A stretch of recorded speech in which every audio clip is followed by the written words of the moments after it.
following podcast contains possibly triggering material and strong language. The views, thoughts, and opinions expressed are the speaker's own and do not represent the views, thoughts, and opinions of the Ride the Rebellion podcast and Craft Show Digital. The material and information presented here is for general information and entertainment purposes only.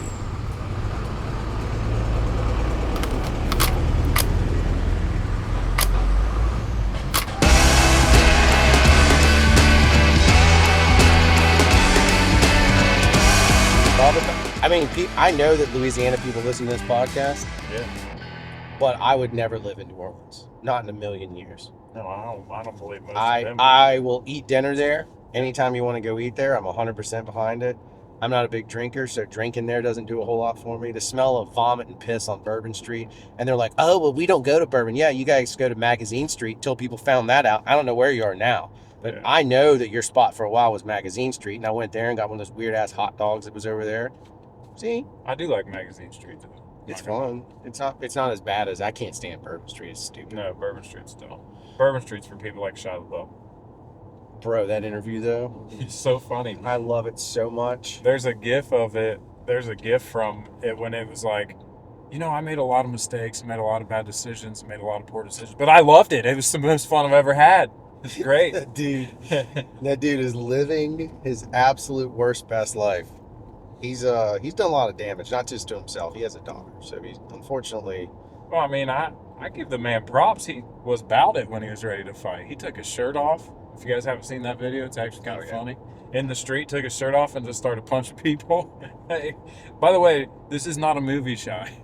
Those are not stuntmen. The only thing, and we talked about this, I think you said this to me. You're like, you think he's maybe getting ready for something? In that Andrew Callahan interview, which is Channel 5 worldwide.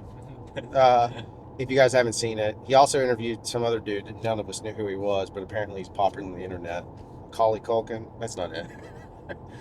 We would know who that is. Yeah, it's some weird guy about man. Oh, he left. He walked out or something. Yeah, he walks out because he's like, you're not asking me any relevant questions. Anyway, at the end of that, Shai talks about a movie he's about to start working on. See, I'm telling you. That takes place in a prison. I'm not even making that up. I watched the whole thing and I was like, oh, you mother trucker. Like, this whole thing was a setup for, you're just Gary Oldman 2.0. Yeah, he's trying to get in the fold. He wants to feel it all. Yeah. In case you guys didn't know, the reason I say Gary Oldman, this kind of ruins it for you. Gary Oldman has never played the same character.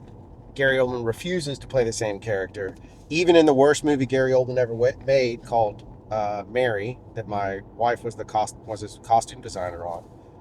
Even then, he wasn't the same. He could have just phoned that in. He didn't. He still made a character, and he did his best but he has never played the same character, which is really fascinating because Gary Oldman could just do Gary Oldman, but what is Gary Oldman at that point? Like, right. That's the bigger.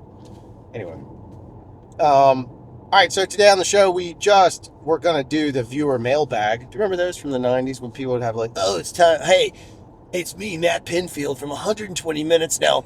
We're going to have a music video coming up from Jewel. But first, here's a new one from Mighty Mighty Boss Stones. Now, you might recognize Dickie Barrett as in black and white in this. That's because it's a Frank Sinatra tribute to a movie that only has 3 different endings. Like, he would just go on and be like, but first, here's the mailbag. I'm like, wait, I thought we were getting a Jewel music video. Then the Boss Stones, and he's like, here's a mailbag. Those of you that know what that is, you'll get it. If you don't, I just ranted to you for no reason. I got it 100% because Matt Pinfield was part of my childhood. Yeah, that's what I'm saying. Like, you can't get away from it. I think he passed away. Yeah, one of those, Kurt Loder or Matt Pinfield. Kurt Loder is, I don't know. Matt Pinfield may be a dead. I'm not sure if he's a dead or an alive. One of them. They building a horse thing there? I don't know. Sorry. They are building something there. Oh, God, it's going to be a RC car track. Todd can go. Right next to the storage unit. Like, it's going to be an RC car track You know through a what's in storage there? unit. Homelessness. No. What? That's the largest collection of cars in Alabama. Oh, yeah, beside it. Yeah, Henderson. Yeah. It's like, there's rad stuff. Like, legitimately, there's stuff you'll never see again. Like, one-off pieces. Anyway, we have a viewer mailbag. We just Matt Pinfield. Think how much Matt Pinfield has affected us. We can't even talk for freaking 10 minutes without. Why did I get in this lane? I could just go straight and it's faster. Yeah. We just Matt Pinfilled ourselves into a scenario. Yeah, we did. Anyway, viewer mailbag questions. Before we go to the Let's viewers. check and make sure it's still recording. Yeah. Still recording. Looks like it. Yeah. For you, because I went down this, I got served a weird video this morning that it's a channel I found that only uploads found VHS tapes. And it has all kinds of weird stuff, commercials, all kinds of random stuff. But one of the things it found was old episodes of 120 Minutes and Alternative Nation. And it served me one of those. And I started watching it. It like flooded me with memories of like, and I'm not a nostalgia person whatsoever, even though I have a nostalgia podcast, but that's, that's only because Tony doesn't listen to this, but that's because I wanted to talk to my buddy every week. Yeah. It's more for him than me, but we are able to capture our lives through it. So it's kind of cool. But anyway, what band specifically from, I'm 4 years older than you, so I got to kind of keep it in your era, from the 90s, because we would have both had bands in it. What band from the 90s that's gone, that doesn't exist, that doesn't, or just fallen out of favor, what band would you bring back? Sublime. That's easy. Yeah, but they're still back. Yeah, but they're not really, because they can't be. So you would basically save Bradley Cooper. Bradley Newell. But yes. Bradley Cooper from becoming a raccoon. Bradley Cooper jacked his face up with some kind of Botox. Oh, yeah, I saw that. I don't think that's real. It's probably Sublime, just because I don't know any, I know Sublime is still. Yeah, but they're not the same. They're not the same without Bradley. It's his son, though. Right, yeah. But it's still I have not. heard some of it. It does sound pretty similar. It does, but it does. The kid doesn't have the anguish. His dad was a heroin addict. Yeah, whatever he it had was. some serious issues that made it. It doesn't work without the. I think Sublime's probably my favorite band of all time, anyways. But, I never knew that. Yeah.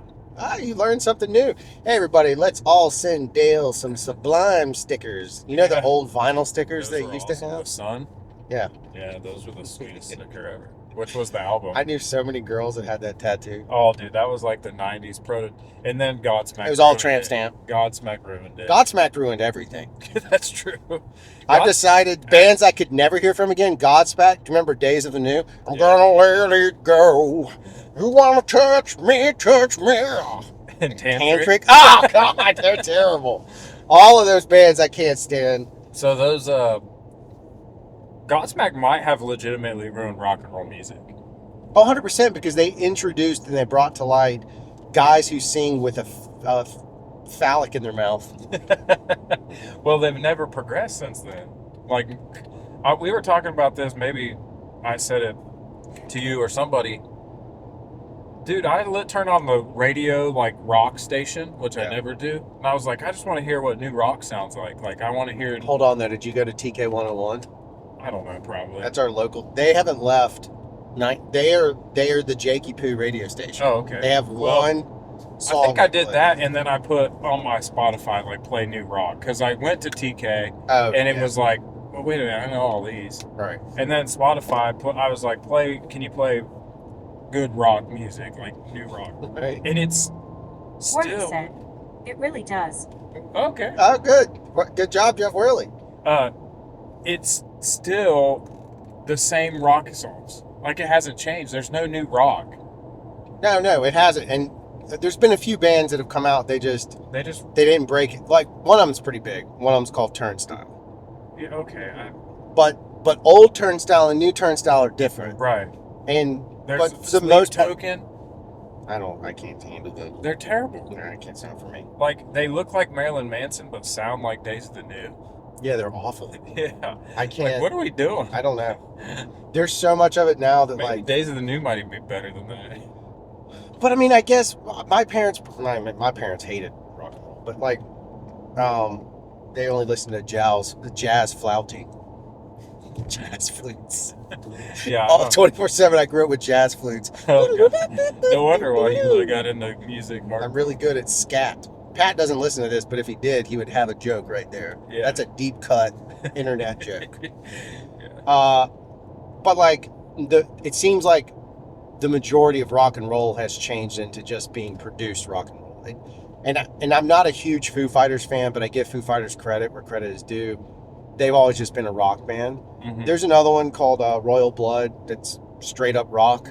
They're really good if you've never listened to them. Like, there's two dudes. It's like Local H, but way heavier. Okay. Not metal-y, but just heavier. The guy beats the shit.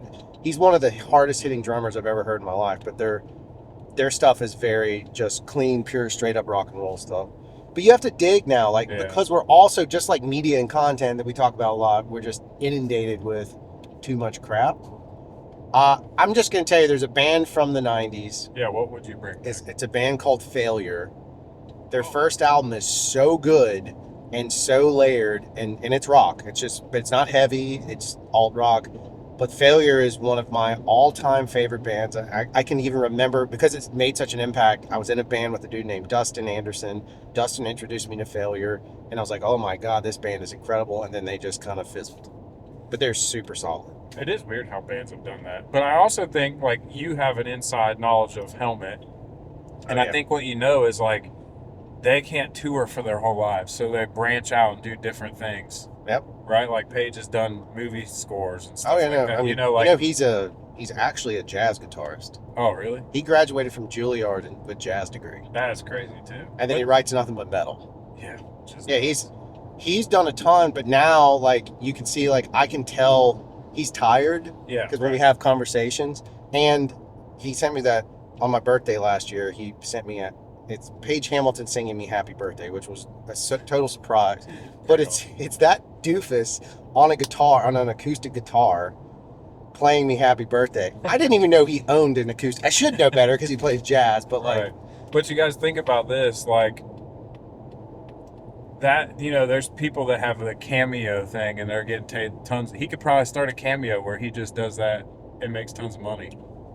Maybe, but I think a lot of those guys get phased out. Well, that's what I'm saying. Yeah, like, And Paige is older than us. So, like, you can't rock forever because like, Helmet is a big band and they're awesome and they have a lot of good hits, but they're not selling out stadiums at this point. Dude, I gotta tell you a terrible story. This happened recently. It's about Helmet. Okay, good. I was at an event and I was talking to this guy. I will not say his name because I don't want to embarrass him. And maybe I don't know, but I mean, I've been friends with Paige for a while. And I don't care what I'm about to say. Understand, I have no preference on it, but I know his history of stuff. So anyway, we're at this show, or I'm at this event, and we start talking, and the guy's like, we start talking about music. He's 46. I'm like, oh, bro, he's from all these great punk bands. Like, this guy has a great history. Yeah. So we're talking, and we get to music, and somehow I was like, I didn't like name drop it. Yeah. Like, oh yeah, I didn't. Paige Hamilton did some composing. He's like, from Helmet? I was like, yeah. He goes, dude, it is so hard to believe they could rock so hard, and he's gay. And I was like, huh? He's like, yeah. I mean, Paige Hamilton, clearly just the gayest guy. And I was like, oh really? So if y'all don't know, he dated Winona Ryder for he could still be gay. I don't care. Right. But I've known Paige long enough that his brother's gay. But I've had I believe. I don't want to out someone who's not. But like, we've had this whole I've literally spent time with the man, and this guy says it, and it reminded me of that movie. What was that movie? It was a weird movie with Chris Klein, and he like is an actor. But everybody thinks he's gay? No. It's Matt Dillon, and Matt Dillon's an actor, and Chris Klein or somebody is the president, or not president, but some guy, his teacher. And he goes, and I'd like to thank Mr. Stewart because he's gay. Oh, yeah. What is that movie? That was a weird movie. It was. That was in the 90s when we're like, hey, we want to be gay adjacent, but we still want to make fun of gay at the same time. But we don't want to, we're not supporting gay, but we want to be gay adjacent. We want their money. Yeah. That's the beginning of virtue signaling, really. There's not converse to that, but like right now there's a situation in the NBA where a player came out and said some stuff. It's not his first stance. He's ultra Christian, like has said a ton of Christian stuff in the past, not derogatory or anything towards anyone, but on a live stream apparently he said some stuff about the NBA supporting the LGBTQ plus community. Sure. And having a pride night, and how he said I think it was the word he used was, oh, so cool, now the NBA is going to celebrate unrighteousness. So the funny thing for me, he should. Here's my thing. Here's why. So if we take into consideration this, if your faith is so weak that giving someone 1 day, 1 month, 1 moment to say, hey, I see you. We died. You just looked down and noticed it. Well, was here's the dangling. thing that I was thinking about. I don't know if you got all of this, but with him getting fired or cut from his NBA job, Yeah. because of his comments, if you speak out against the company you work for, you're gonna get fired. Yeah, it's pretty straightforward. That's pretty much the way it is, whether it's your stance or not. So- Obviously, So you can choose to leave because it identifies you wrongly, but my whole thing is, if your conviction is so much so that you don't want to that you don't want to support it, then your conviction should say, I'm not going to play basketball anymore. right, yeah, Or you can be the world's best Christian league basketball player on the planet. that's right. And every Christian gym, you could be. Did you?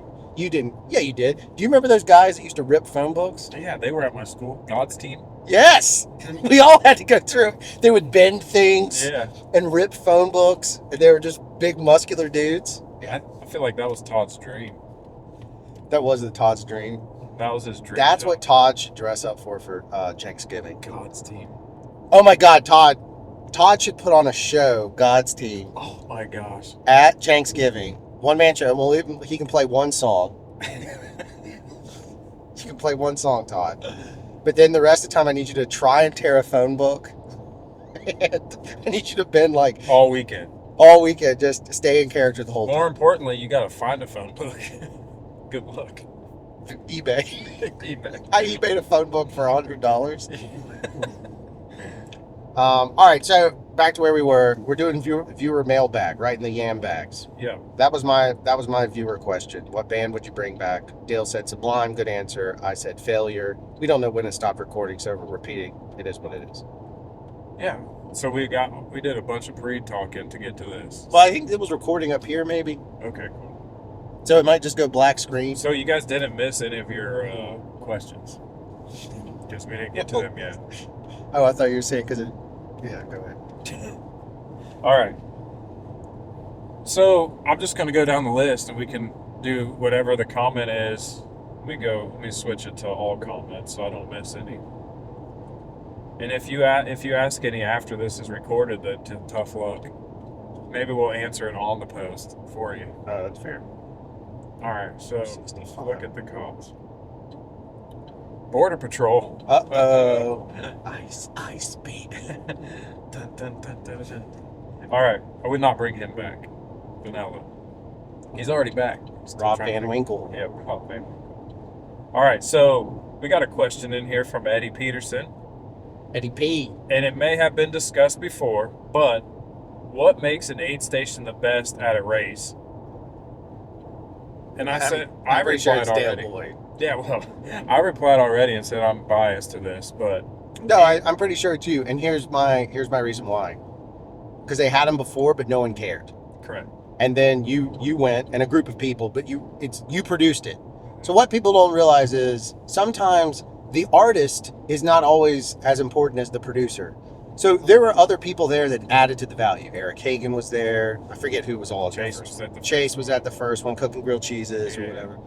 Those characters, those are the actors. Dale was the producer director that made that event happen, or not event, but that aid station happen. So I'm gonna say, and now it's become popular, and Bump supports it a good bit. Some other groups, I think it's become popular in that side. But I think the truth of it is, I would imagine, I haven't written that many. Eddie is like a freaking psycho and rides all kinds of long stuff, but I like little short things like my people.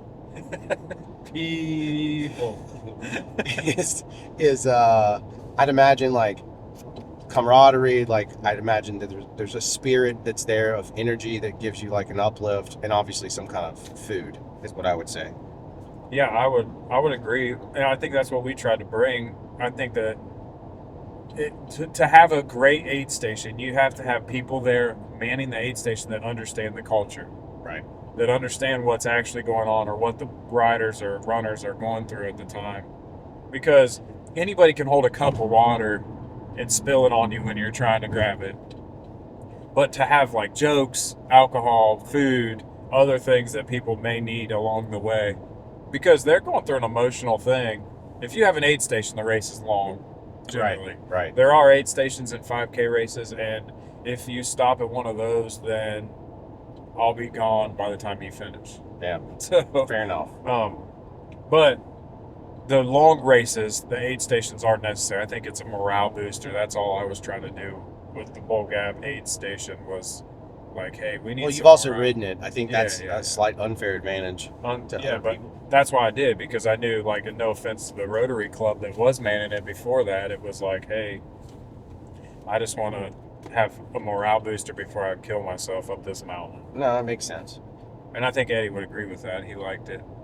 The aid station was a booster. Eddie liked the AIDS. AIDS. Actually, that's where I met Eddie. I thought you met him in Dothan. No, I met him I met him at Skyway, but then I met him and rode with him in Dothan. Yeah, he was coming through, and I was still sitting there late at night on his first time doing the 100. Good gravy. It was just me and him out there trying to survive, and I was still. I didn't know when I was supposed to end. I hadn't counted, like I hadn't gotten through all the riders yet, and I was like, man, I can't leave. I gotta wait. And then Eddie came rolling in, and he was actually pretty excited about life at that point. Oh, that's good. Bigger man than I am. Gold Chain Mafia. That's right. So he also said, "What bike did you wish you had back?" But I don't. I still have all mine. My Gorilla Gravity? Yeah, maybe. No. All right. Well, Nixon, we can't really answer this because he wanted us to bring in another person, but his was give a new rider's perspective on the Alabama mountain bike culture in real time, what they've heard, how stoked they are, and where they want to ride. That's a good question. That's a good question. We can get Matt to remotely answer that sometime. Yeah. Maybe. Well, when we do our traveling Nixon show, Yeah. Nixon is going to be the Anthony Bourdain of mountain bikes. That's what I've decided. No, I've decided. That's what I'm going to. My goal is to figure out how to make him the Anthony Bourdain of mountain bikes. Oh, man, that would be a good show. How good would that be? That'd be amazing. I'll produce it. Because there's stuff about mountain biking that, and Nixon is a silly guy, but I've seen him be sincere, and I think that And he's smart. He's like ultra he's way smart. smarter than us. Like Ultra he can smart. have legit conversations in place. I don't know if he can write. That's the only caveat. I'm not Can he? sure if he's a writer, Nah, but I think he could. I think he could put the pieces and parts together to make it. just knowing him, he's more of a hieroglyphic guy. Yeah. Like painting them on caveman walls. All right, so Jesse from ACBC writes in, and he says, "What brings you back to the dirt?" I guess this is your why. Yeah, dodging cars. It's fair. It's a good question. I'd rather. I don't know. For me, it's more of the.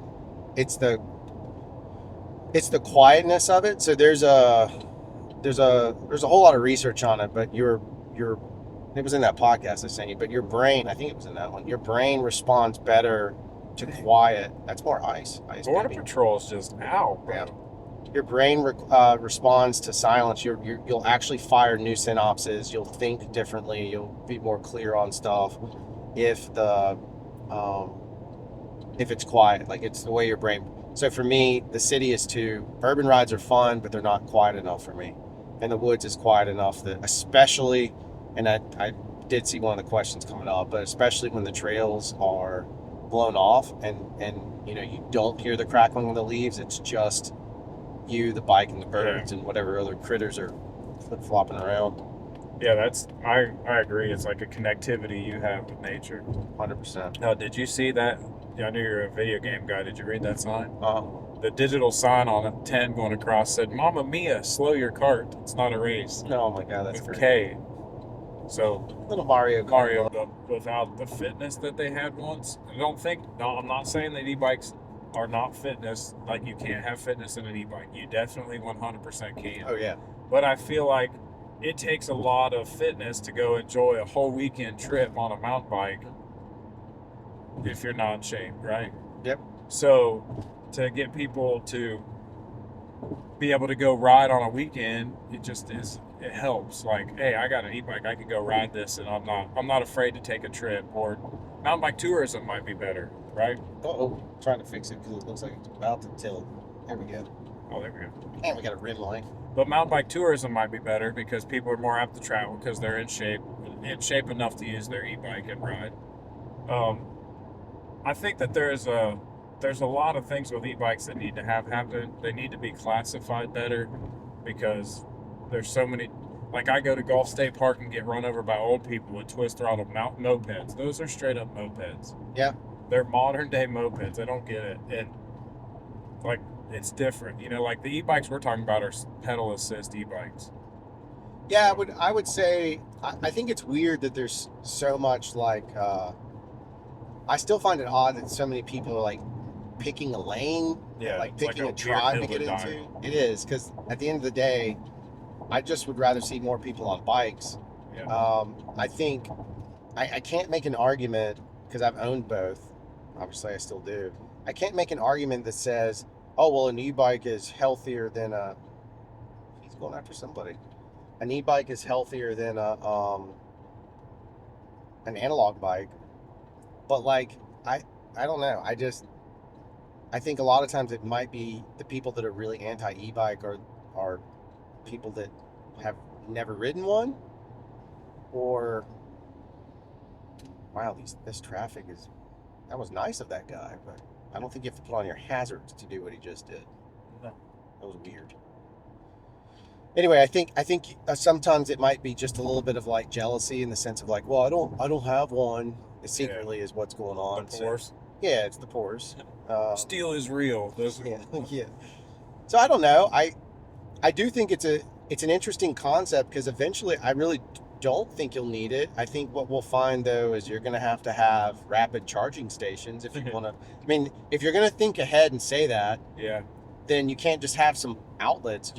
There has to be something like the Tesla scenario of like having superchargers that can charge the bike up in 45 minutes to get you back up to where you need to be. Fair. So like if you're gonna go forward and say, hey, we're gonna drop the shuttle part, there's still an investment. The investment would be in the way of creating charging. I did hear this though. Like I heard somebody say this weekend they were at Jared's and they had an e-bike, but they weren't able to put a 50-pound e-bike on a shuttle all weekend, so they rode their analog bike. Oh no, well I get that too. Yeah.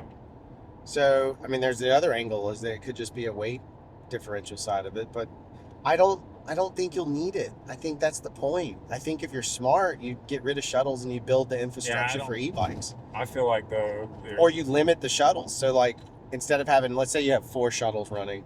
Yeah. But instead of 4, you have, you start with 3 and you're starting to save money for your infrastructure. Then you cut to 2 because there's more e-bikes. Now you cut to 1. I now would there's say one shuttle. though, even e-bike people are shuttlers. Like they're. Well, in my opinion, that's where I draw the line. That's just being lazy.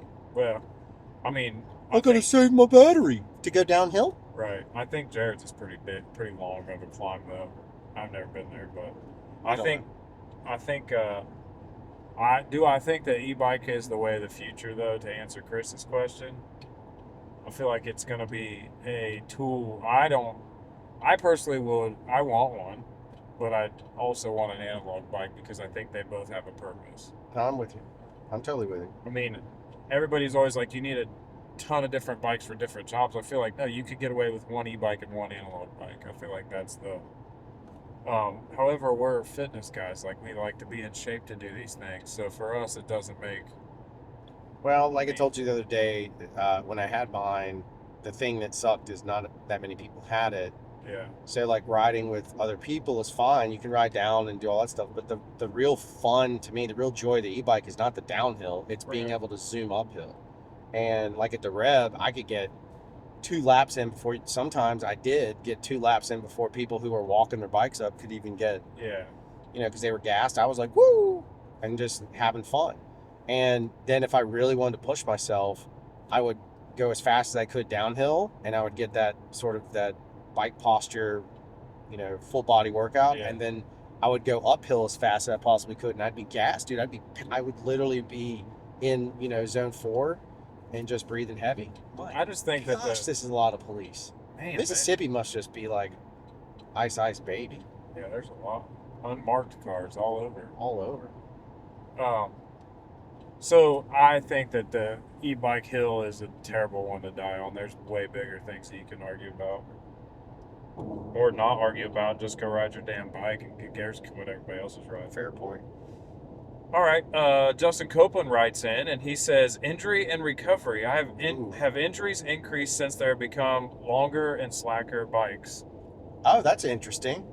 Yeah. Somebody else asked to. Yeah, Toby also said injury recovery and prevention. So we'll piggyback both of those. I don't know. That's more your world than mine. I can't speak to the slack side because, like, I came back to mountain biking with modern. Like, I came back for 29s.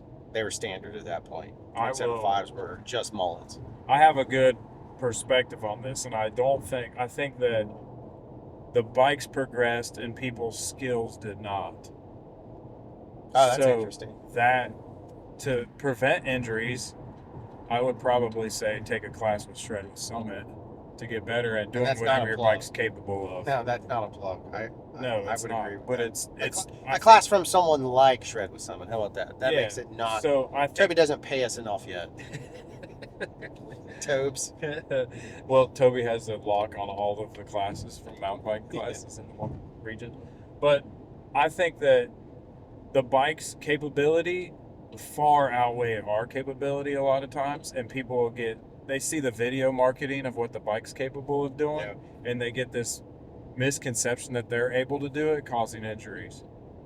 So I think that's fair. I also think that some of the trails where the trail was built for they got more 26 for big bikes. And the other way, I think some of the older trails, because maybe. the bars weren't as wide back then, like you know 800s and 780s and all that crap. On the width of the handlebars is different. Big. So now you're tensed up more because you're going through things. Yeah. I think some of that stuff is affected by it. I think, to your point, marketing is a huge one. Yeah. And I see mountain biking in every single commercial. Every brand. I saw one it's terrible poor man's process of a mom and her family with, I don't know if it was plaque psoriasis or something, and she's riding the bike, and you can tell, like, it switches to someone, it's not her, and then it cuts to a process trailer where she's like pedaling like she's riding, but she's clearly being towed because it doesn't show the wheel, it doesn't show her actual.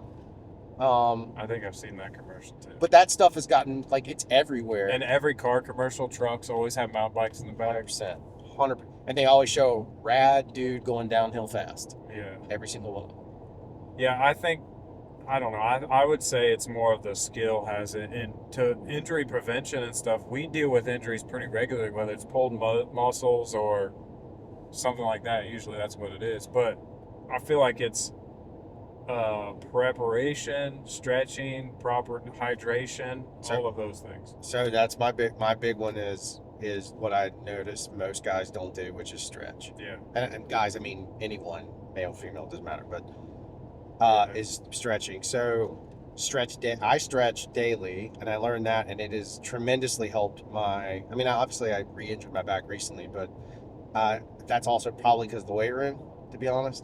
But stretching, I think that the other side of it is, I think general fitness has to be applied. Like yours is running, which gives your endurance level through the roof. I also think it gives you better power. On the other side of it, though, body composition, like if you have, at least to me, the more muscle that I've gained, if I do have an injury, it damages the muscle side of it. But like, I just have noticed that, like, I recover faster, but the other side of it is I also find that I get injured less if I do wreck, because my muscle mass helps kind of prevent that from.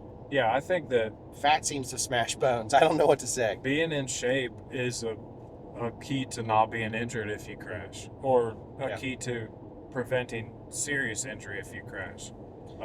You've got to listen, y'all. If you're listening to this and you haven't figured it out yet, mountain biking is a sport. Like, you have to be. It's not golf. Like, golf is definitely a sport, but you don't have to be in peak athletic condition to do. Is bowling a sport?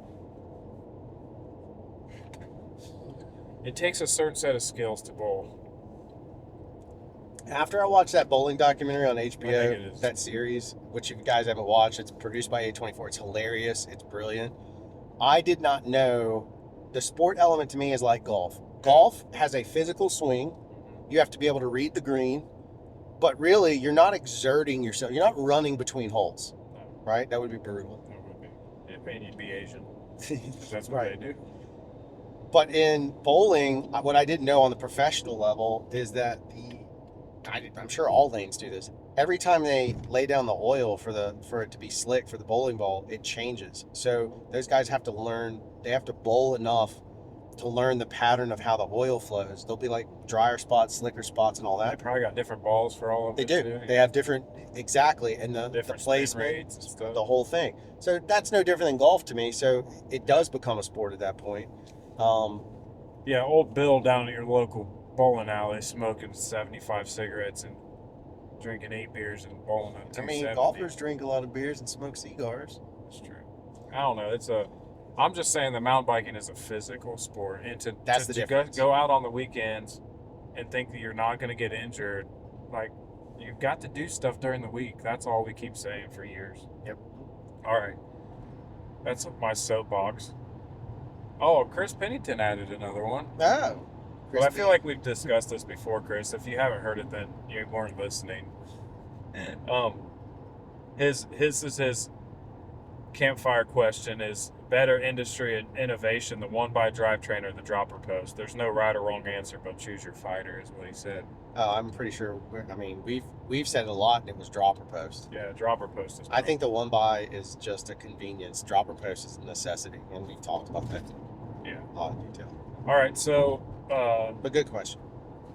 Anna Keener from Florida writes in, and she said, not a super important topic, but something cool to touch on. Celebs and musicians who mountain bike, example Wes Borland from Limp Bizkit, or Robin Williams is more of a road biker, and Matthew McConaughey and Sammer Hagar, all mountain bikers. Oh, that's kind of interesting. Yeah. I'd love to ride my bike with Sammy Hagar. Sammy Hagar. There's a band Matthew called McConaughey would be pretty sweet too. All 'cause right, all right. You know when you stop and have like a creek side, Yep. and you got like McConaughey. And he starts just talking? Yeah, he just gives you About like anything. anything. And that's why I still use the post service. And you're like, whoa, he uses stamps? But it's just fascinating to hear Yeah, him say but he's like, you know, these trails, the older I get, they stay the same. Lord. Out of all the McConaughey quotes, that's where we go. Because that's where I was going to go, but you got there first.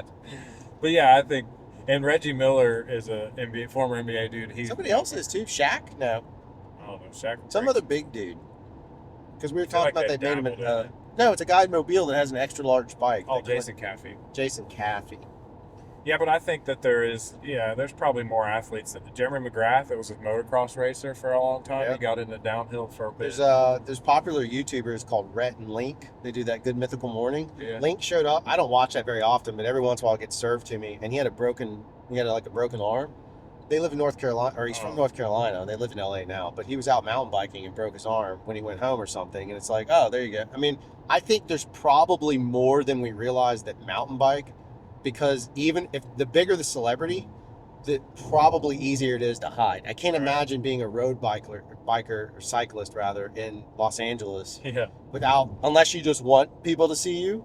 But if you really want that privacy, then She forgot the biggest celebrities that mountain bike from this list are you and I. That is she correct. totally forgot. Yeah, that's absolutely correct. She also threw in another one because she's given us some good ones.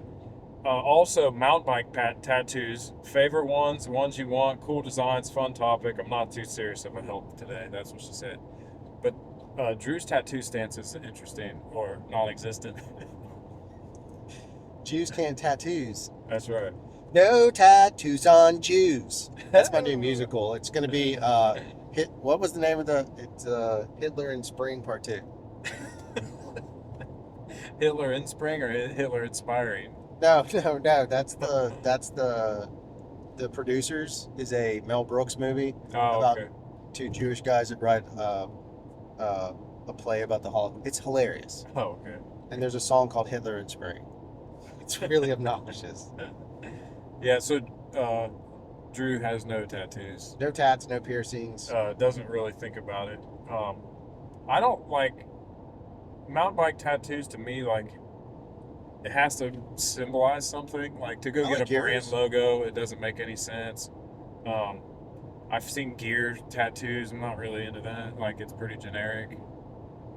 I get it if it's. But if for somebody symbolized, else, yeah. I mean, I'm a believer. Like, I do want a tattoo. I'm just forbidden to have one by my wife, my current wife. When, My of current course, Like, so if Drew ever gets But it's not a mountain divorced- bike. It will make no sense to anyone. It's a whale, but it's because I know what that means for me. But that's why I would get a tattoo. Is basically like instead of drawing a Sharpie on my hand every day of 2 X's, I would just get, if I were straight. Oh, you're gonna get Brendan Fraser on you? Yeah. Didn't he play that whale? Yes. That movie's brutally not good. No, I mean, it's great, but it's like so And he's depressing. super fat. That's a fat suit. Oh, it was? Yeah. Oh well, that's still funny. All right, so I do have a mountain bike tattoo, and it's more specific to an injury. So, and Kevin Black did it, which makes sense because he's a mountain biker. Like I feel like it. He knew what I was trying to go for, and he knew how it was going to go. So it works. Yeah. I don't know that I'll get any more mountain bike specific tattoos. I don't know what I would get. Like if you were to get something specifically mountain bike, I couldn't get a brand. Yeah. I don't know. I mean, I already have my idea for my tattoos on my shoulder. So like to go down my arm, it will have a mountain bike thing involved in it, but it's not mountain bike specific. We need ice in here with these flies, the illegal flies. Yeah, it's got a mountain bike element, but it's not mountain bike specific. Yeah. So Yeah. I think I would personally say that like a tattoo that has meaning to you, whether it's family, friends, or anything, that kind of has a hidden mountain bike meaning also. Or if mountain biking saved your life, the whole thing could be mountain bike. I don't know. I mean, I don't know. I mean, if I did anything, the only thing I would put, not their logo, no other statement, but I like P&W's Just Ride. Like it's Yeah, just something like like that. go out and ride bikes. Yeah. And I would know what that means because it would, again, it's a reminder of like the clarity, the benefits I've gained from it over time. Yeah. But that would be the extent of it. But again, I'm not anti-tattoo. I'm Actually, just not a tattoo guy. you should just get the word just. Yeah. Because just whatever. Yeah. Just do it. Justify whatever Just whatever. bad decision I'm about to make. Yeah. Ooh, just in a blank. And then just. Yeah, Justin Blank. Now I am not kidding. The only other one I would get is no regrets. Oh, yeah. I really want a no regrets tattoo because I think it's hilarious. Yeah. And I told you before about my friend Wes that has a right here on Yeah, his yeah. arm, and then he drinks it. Mountain Dew. He'll go "Pts," and then drink the can, but it's so stupid.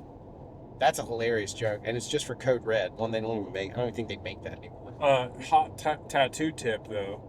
If you have an idea that you can't quite put into words or into an image, like you have words but can't, and you don't know how to approach a tattoo artist to get that, use AI. That's true. I mean, it's not going to be the art that you get because every tattoo artist is an artist, so they can't replicate what you bring them because they have their own style. But try that if you have an idea. All right, moving on. Oh, we got one from Corey, and Corey's question is actually pretty good. It's progression. Better ways for riders to progress to bigger features or tougher trails. I notice people get stuck in a rut, and I'm one of them. Something I've noticed that helped me is a ladder bridges on drops and getting used to higher speeds for gaps. Oh, that's good. Yeah, those are. Which I think goes into, I think for me, it was always just being on the bike more. Absolutely. I notice right now my time is more limited because of the way my business is going, which is good. But because of that, I'm not riding as much, and my base skills are there, and I can hit the same stuff over and over again. But pushing myself a little bit further has become more and more limited. Yeah. But back when I was riding 2, 3, 4 times a week, it's not just the endurance. I'm talking about like my confidence to do things was higher. I think it comes with just riding as much as you possibly can within reason of self-care. I felt like that. I think I told Pat or Todd. I told Todd because we were riding, pedaling. And I told him, I was like, I'm actually getting kind of scared right now because my bike confidence is much higher right now than it's been in a long time because I've been riding a certain way. I haven't been riding a lot, but I've been riding a certain way a lot. And so like, I feel comfortable in the air. I feel comfortable going super fast. I don't know, there's like a rev limiter that I'm pushing on. Maybe I'm moving the bar. Yeah. So I think it's repetition. What you said. There's nothing beats time in a saddle, and also progression is your turn, not your friend's turn. So like, Yeah. progress at what you want to, not what your friend wants you to do. Like, Well, I think the pressure side of things. I think yeah, I know that we have some female listeners, and I give women credit where credit is due. They don't seem to be governed or as easily swayed by their ego as men. yeah, It's pretty easy to sway a dude into doing something with just a little bit of an ego check. And I think part of it is making sure that, is this something you actually want to do? yes, Like, is this a jump you want to do? And then you have to find the fine line. And we've talked about this a good bit. It's the fine line between I have the capability, I'm just scared, versus if your question is, I don't know if I can do that, that's where the Yeah. test really has to come in. If you're like, oh, I could do it, but you're just scared, then I would argue find something to push yourself towards it, like Yeah. build a pattern. But if it's, I don't know if I just don't feel like I have that skill set. There are things that I know I just don't have the skill set. I could go down one with like big, 15, 20 foot tabletops. I'm not going to clear them. right, So I could do it. It probably wouldn't be as fun for me, yeah, but I could eventually progress towards it if I could ride it long enough to build that skill set. yeah. You Versus have a 20-foot gap, I don't feel like I have this. I'm not a great jumper, so I don't feel like I have the skill to make. And it's not that I couldn't do it with speed. yeah, It's the stories you talk about, like, dude, when I came off road DMC, I had to pull the bike up. So yeah. we know I don't pull the bike up. We know I squash it like a potato. I do that a lot. Right. So I think it's also like, be careful with progression, because you could do something that you're not ready to progress to, and it's going to take you back like 15 steps. Oh yeah.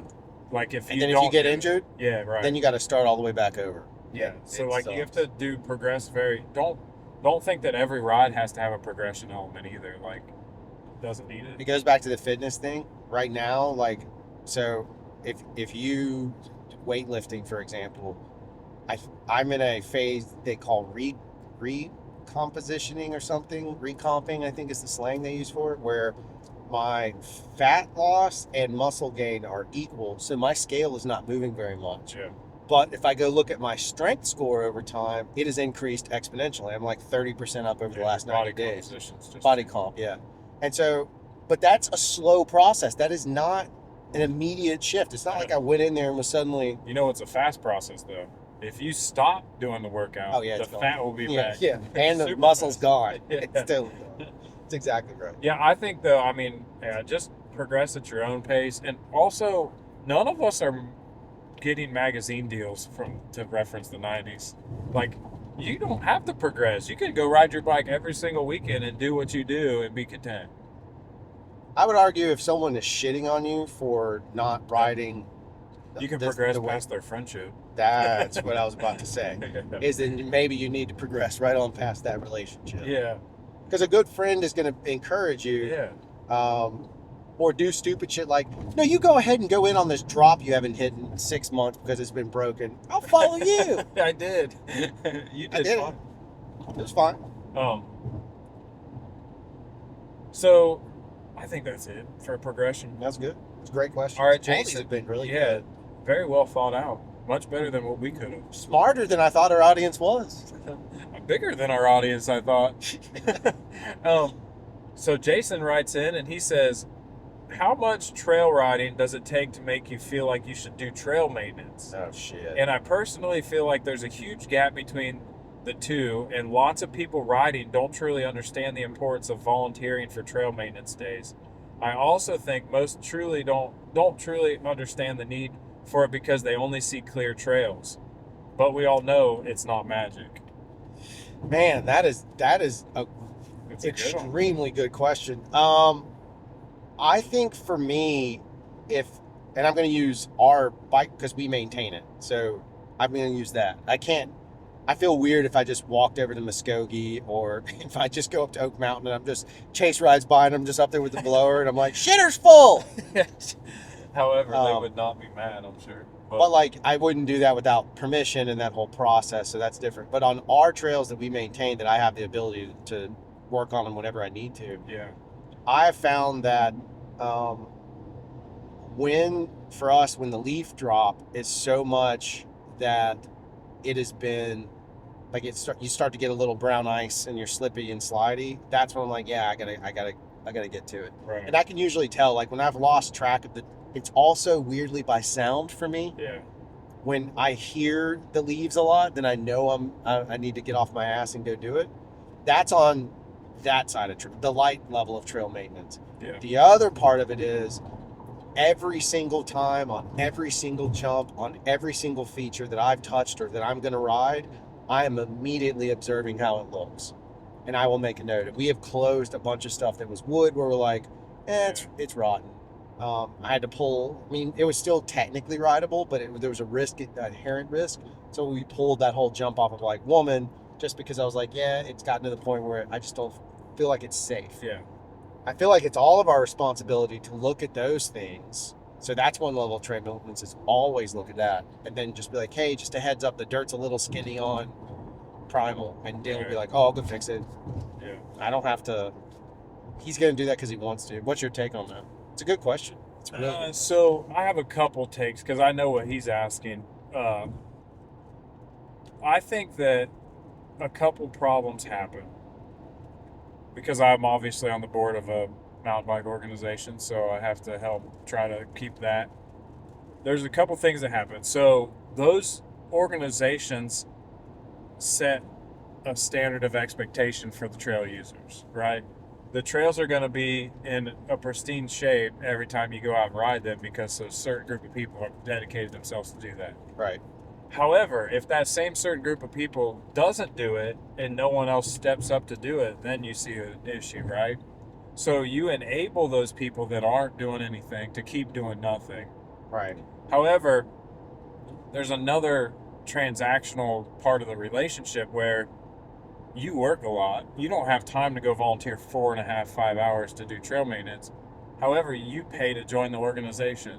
So monetarily, you're committing, hey, I don't have time to do this. Here's some money in my spot, right? So that's kind of the way it is. It's like you can't beat people, like browbeat people that don't show up to work days that are organized, that paid to be a part of the organization, because Right. they're submitting that, hey, I don't have time to do this, but here's some money to help out. Yep.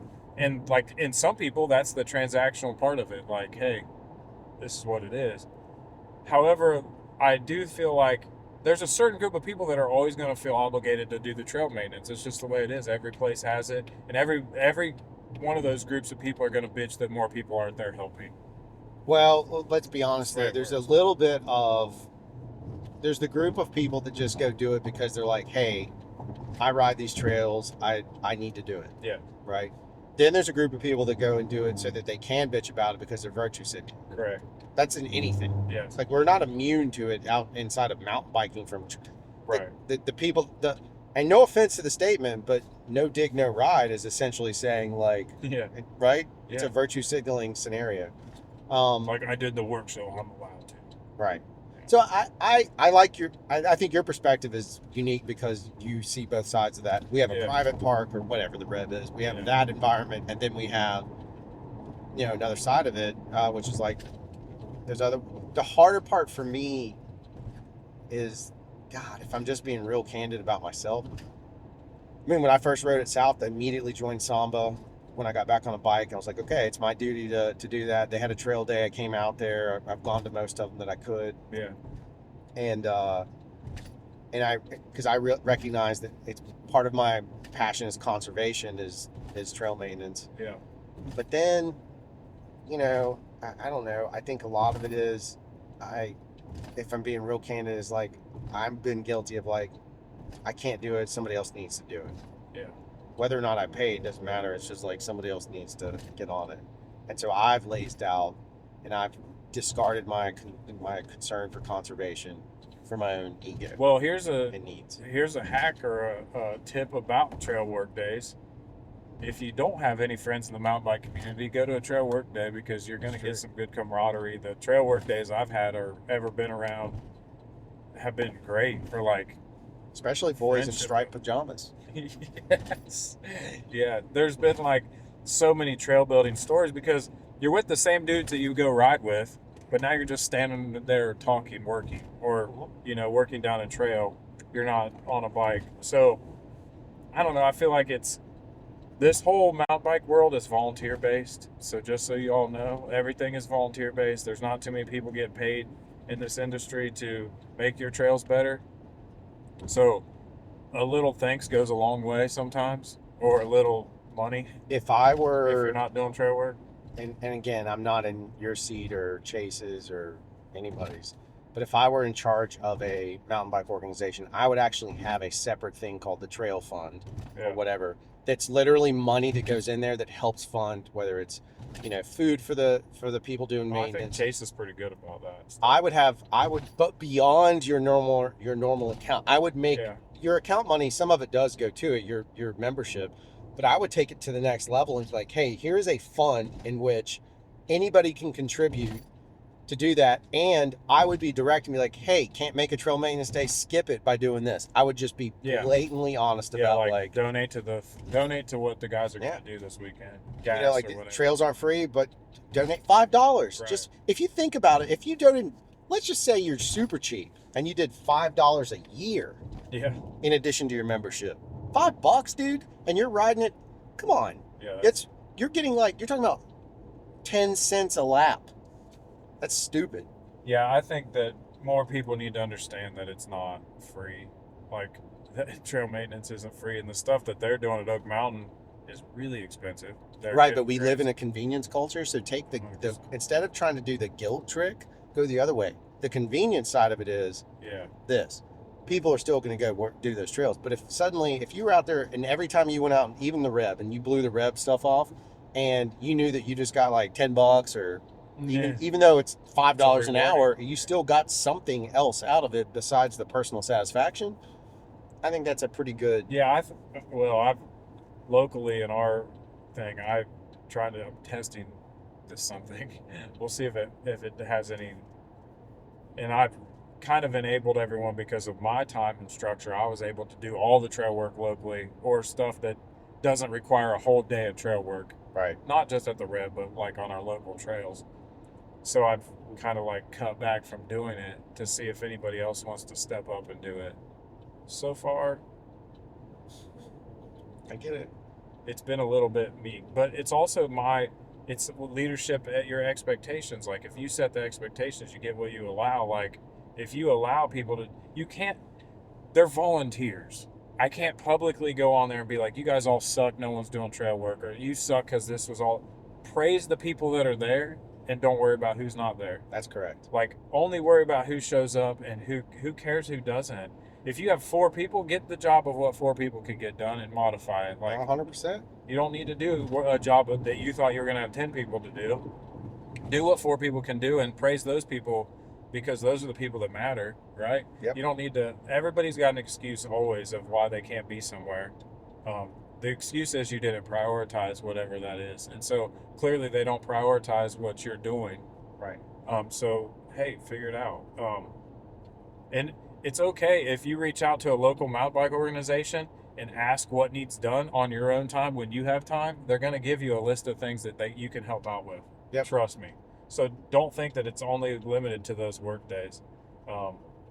Just make yourself available, I guess. And I get it. The one thing that is a problem is the fear of not knowing. I don't know what to do. I don't know what to bring. I don't know what tools I need. I'm not a trail builder. I don't know how to build trails. Neither does anybody else. Like, unless you're getting paid to do it, we're all just volunteers. You can figure it out. Just don't do drastic things on a trail. You can cut back branches or clean corners off, or in Oak Mountain or bigger places, clean drains out where water is, different things like that. Fill in gaps. Where Toby is, you can go drag sand. Yeah. Drag sand out. Yeah, there's different filling gaps. I got it. That was my Mark. I'm Mark Norman. Mark Norman, yeah. The light. That's a bold move by building a gas station that would exit after Buc-ee's. Marathon's going full send. It's bold. But yeah, that's my thing is like we always will say trail maintenance. There's 2 topics in the mountain bike world that will always be prevalent, and there's going to be very staunch supporters on both sides, and that's e-bikes and trail maintenance. Yep, 100%. And I don't think either one are right or wrong. I get it. Some people don't have time and they don't prioritize it, but I don't know. I feel like I've had more fun and got more camaraderie and friendship from trail work days than I have from any ride. And then you appreciate it more. 100%. Couldn't agree more.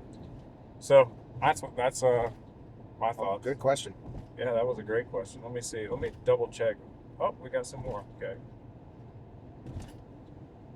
Oh, We got a 2-hour drive. This is gonna be the longest podcast we've ever made. just people answering other people's questions on our post. It's all good.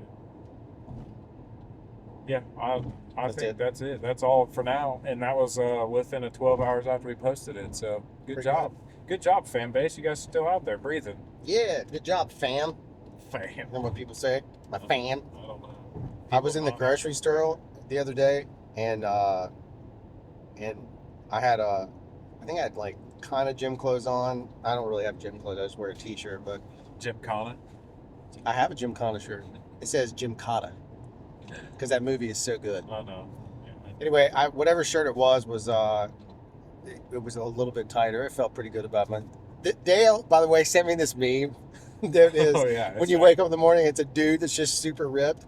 And then the next picture is when you drink a sip of water and you feel fat as shit. I was like, that is the most accurate. Anyway, It's 100%. I was in the store and I was buying, it was after this camera test, and I was buying, that's what I was doing. I was buying beer to go look at the footage with some other guys. And this lady comes over and she starts talking to me. She's kind of being flirty, which was, it's nice as a 47, 48-year-old guy to have somebody younger than you flirt with you. And she was like, boy, you're an unk. And I didn't know what that meant. I learned. Unk is like a dude that has got his shit together, looks like he's got his shit together, has salt and pepper hair. Oh. He's cool. You want to hang out with him. Was that the And then she dictionary? implied that like you might sleep with him. I was like, I'm all in. Let's go. Not with her. I mean, just Drew's like, check out my new tattoo. yeah. It says unk. Just unk. Just yeah. The line is just interchangeable. You can slide different words. Oh, that'd be sweet. Why have we not done that? Body accessories. Somebody did that. Oh, they did. Mm-hmm. It was like LED. I can't imagine that's good for you. Put an LED in your skin. Yeah. It puts the lotion in the basket. I don't know. There's a lot of vaccinated folks. Hey, there it is. And folks. demonetized. YouTube can't standards. You can't take money away that you didn't give us. Yeah. Well, I guess that's going to do it for this episode of the Ride Rebellion podcast on the road edition. Just remember what Dale Boyd of Dale Boyd Sports Management and Grip Lighting Services tells you. See you May 2nd at Skyway Epic 8 Station. AIDS. 8 Station.